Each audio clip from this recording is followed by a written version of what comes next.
പുതിയ ജില്ല ഉണ്ടാക്കുന്നതിന് ഇപ്രാവശ്യത്തെ ബഡ്ജറ്റിൽ ഒരു കമ്മീഷനെ പ്രഖ്യാപിക്കുന്നുണ്ട്.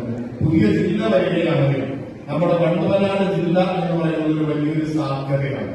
വണ്ടുവനാട് ജില്ല അങ്ങനെ വരികയാണെങ്കിൽ പട്ടാമ്പി അതിന്റെ ആസ്ഥാനമാക്കുകയാണെങ്കിൽ ഏറ്റവും വലിയ സാധ്യത എന്ന് പറയുന്നത് പട്ടാമ്പിയിൽ റെയിൽവേ സ്റ്റേഷനുണ്ട്. പട്ടാമ്പിയിലെ അതോടൊപ്പം തന്നെ ഈ പറഞ്ഞ എല്ലാ പ്രദേശങ്ങളിലേക്കും പെരിന്തൽമണ്ണയിലേക്ക് പോകണമെങ്കിലും ഷൊർണൂരിലേക്ക് പോകണമെങ്കിലും തൃത്താലയിലേക്ക് പോകണമെങ്കിലും മറ്റെല്ലാ പ്രദേശങ്ങളിലേക്ക് പോകണമെങ്കിലും അതിനൊരു സെന്ററായിട്ട് ഏകദേശം പട്ടാമ്പി വരും.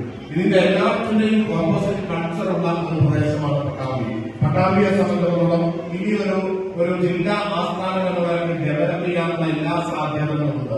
സാംസ്കാരികമായിട്ട് കേരളത്തിന്റെ നമുക്കെല്ലാവർക്കും അറിയുന്ന കേരളത്തിന്റെ നവോത്ഥാന പോരാട്ടത്തിന് മുന്നിൽ നിന്ന് പ്രവർത്തിച്ച നിരവധി വ്യക്തിത്വങ്ങൾ വീട്ടി കട്ടതിരിപ്പാട് അടക്കമുള്ള ഒരുപാട് ആളുകൾ ഈ പട്ടാമ്പിയിൽ നിന്ന് ഉദയം ചെയ്തിട്ടുണ്ട്.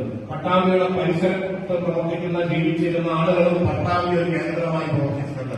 സംസ്കൃത സർവകലാശാല കേരളത്തിലെ സാധാരണ മനുഷ്യർക്ക് പോലും അക്ഷരം പഠിക്കാൻ കഴിയാത്ത കാലത്ത് അവർക്ക് അവരെ മാറ്റി നിർത്തിയിരുന്ന സംസ്കൃതം പഠിപ്പിച്ച നാടാണ് പട്ടാമ്പി.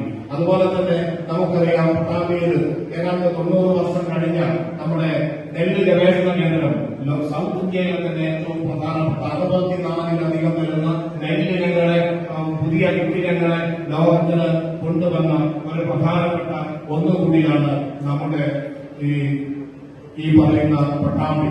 അങ്ങനെ പട്ടാമ്പിയെ സംബന്ധിച്ചിടത്തോളം നിരവധിയായിട്ടുള്ള കാര്യങ്ങൾ നമുക്ക് പറയാൻ കഴിയുന്ന കാര്യമാണ്.